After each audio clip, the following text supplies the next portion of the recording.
Welcome back to All This Math. This is Professor Parker. And for today's lesson, we're going to have a conversation about the differences between rational numbers and irrational numbers. Rational numbers and irrational numbers. I'm going to tell you a method to be able to identify when a number is rational versus another type of number, which is irrational. All right. I got some information written up here on the board already, but I'm going to explain it to you. I'm explaining what it means, and I'm going to give you some examples of numbers so that you'll be able to kind of like test numbers out, because you got to test numbers, right, to tell which is rational, which is irrational. But before I do that, I do want to give a shout out to this brother that's on my t-shirt today. This is Patrice Lumumba, the late Patrice Lumumba. Patrice Lumumba, if you've never heard of him, I definitely recommend you go do your research on Patrice Lumumba. There have been several books that have been written about him. He was a Pan-Africanist, African leader from the Congo, which is a country in the central portion of Africa, very important nation with a lot of very valuable natural resources that the entire world needs.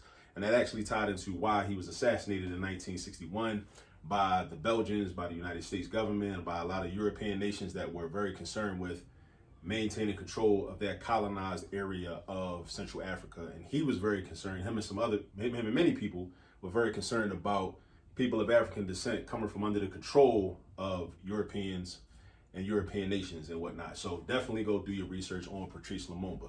All right. Now, as I said, for today's lesson, here's just the definition of what a rational number is. So a rational number, either when it's represented as a decimal, right? Because you could represent a number as a fraction or a decimal, but when it's represented as a decimal, it either terminates, meaning it stops. It doesn't go on forever with a whole bunch of numbers, right? Or it goes on forever, but when it goes on forever, it goes on forever with a pattern, right? With a pattern. I'm gonna give you an example to make that more clear. Now, when a number is irrational, which is the opposite of rational, peek the prefix, IR, irrational, right? That means the opposite of rational or not rational. This, when it's in decimal form, it goes on forever, but there's no pattern. So rational, if it goes on forever, there's a pattern. Irrational, if it goes on forever, there's no pattern. But this might not make no sense until you see some examples. So I'm gonna give you some examples. All right, check this out.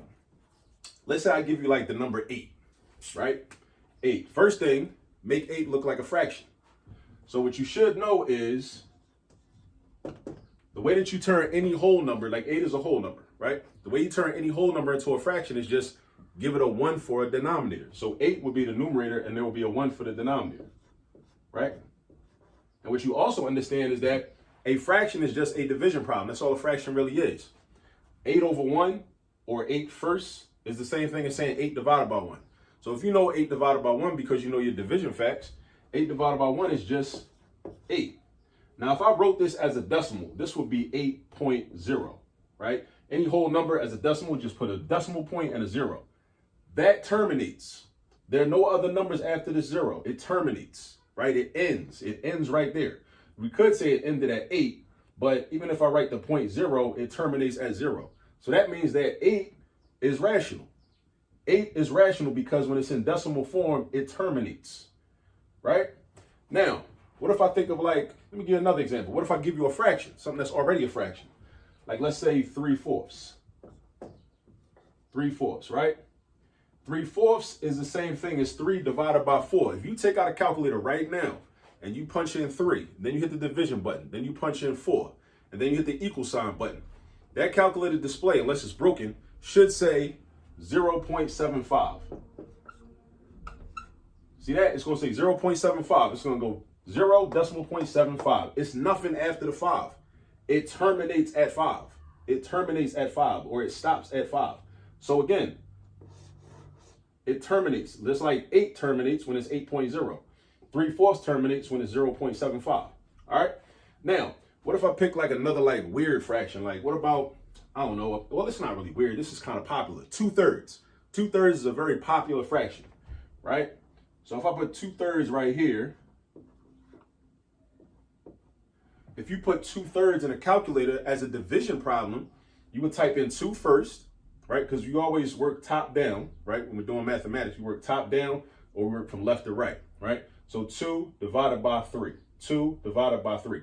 If you put 2 divided by 3 in your calculator, depending upon what type of calculator you have, you might have a calculator that will give you like 0.6666666, and then 7 if the display runs out of space, right?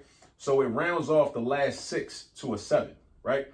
But this is an example of a decimal that goes on forever. The only reason that it stopped at 7 was because the calculator had a limited amount of space. That's the only reason that it terminated, only because it had a limited amount of space. But in reality, 2/3 goes on forever as a decimal.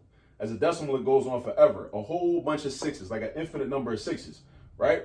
But then you got to ask yourself, is that a pattern or is that not a pattern? This is a pattern because it's just 6, then another 6, then another 6, then another 6, then another 6. That's a pattern. That's a pattern. So this goes on forever. So 2/3 represented as a decimal is going to go on forever with a pattern. So if it goes on forever and there's a pattern, then that means that it's rational, right? If it goes on forever with no pattern, then that means it's not rational. I'll give you an example of an irrational number. Now, irrational numbers might be like, I don't know. I do know. Like pi. Pi is something that you're going to use a lot when you get to geometry, right? Pi, we round pi off to 3.14. That's why some of your teachers, you might have had Pi Day in school, which was March the 14th. That's why they call it Pi Day. Your teachers might have ordered pizza or brought in like cherry pie, apple pie, pumpkin, sweet potato pie, whatever, different types of pies to try to help you to remember that pi as a number is equal to 3.14, right?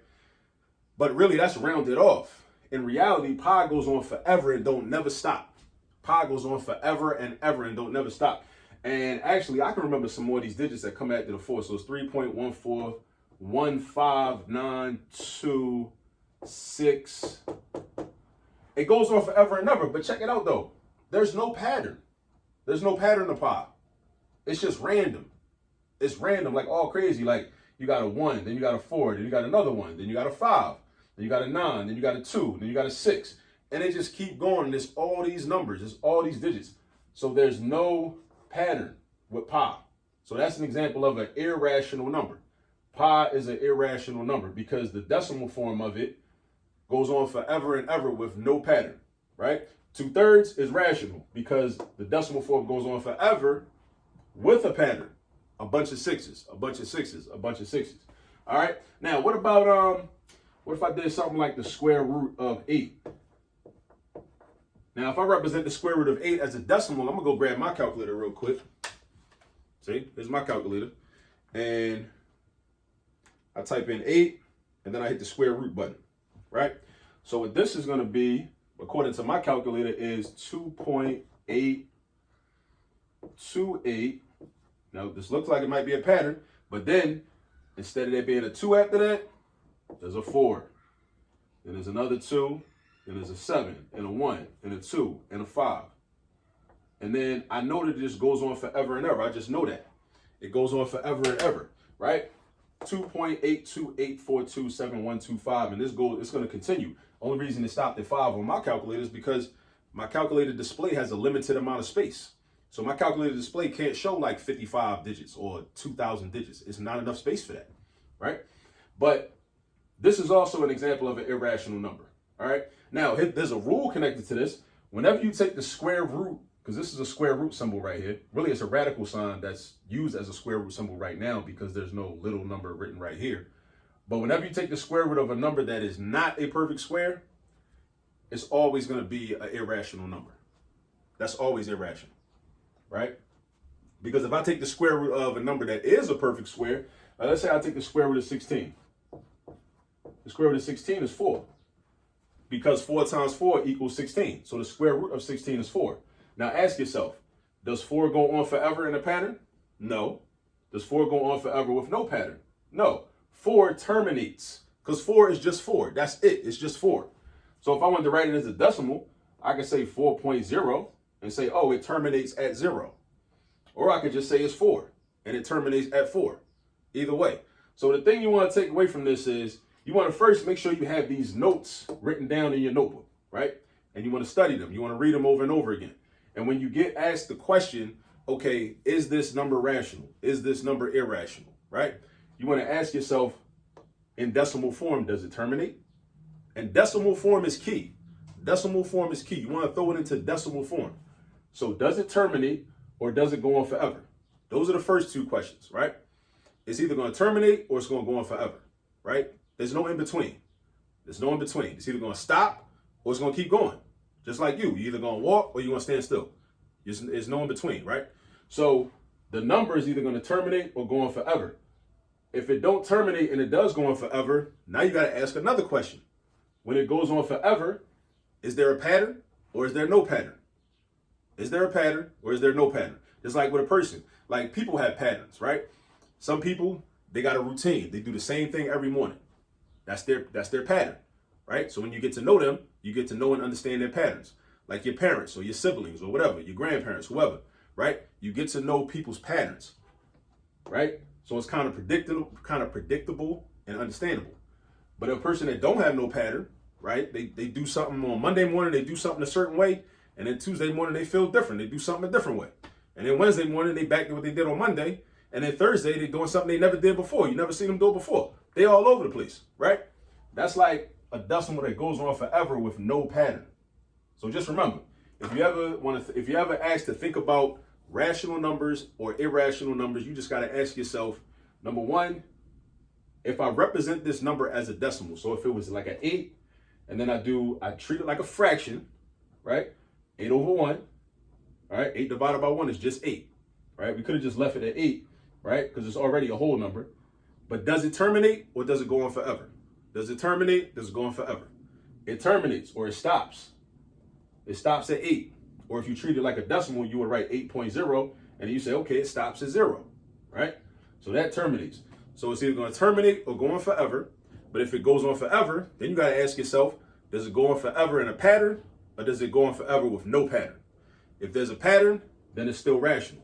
If it's no pattern, then it's irrational, the opposite of rational. All right? So I hope that made sense. And I hope that now you understand whenever somebody asks you, is this number rational? Is this number irrational? I hope that you're able to speak intelligently about it and it makes a little more sense. I know I just threw a whole lot at you, right? But feel free to pause this video. You can always rewind it, run it back, share it with some people, share it with your classmates, right? But then what you got to do is you got to pick out some numbers and test, this method. You got to test this method because that's the way you're going to memorize it. That's the way I had to memorize it. Just by actually doing problems. I had to look at numbers and say, okay, is this rational? Is this irrational? Is this rational? Is this irrational? Okay, if this as a decimal goes on forever, does it go on in a pattern? Does it go on without a pattern? That's what I had to do. So now what I want you to do is, with all this in mind, hopefully you had this copy down, go do some practice, do some homework, or do some practice problems from class, and I'll catch up to you on the next video. This is All This Math. Peace.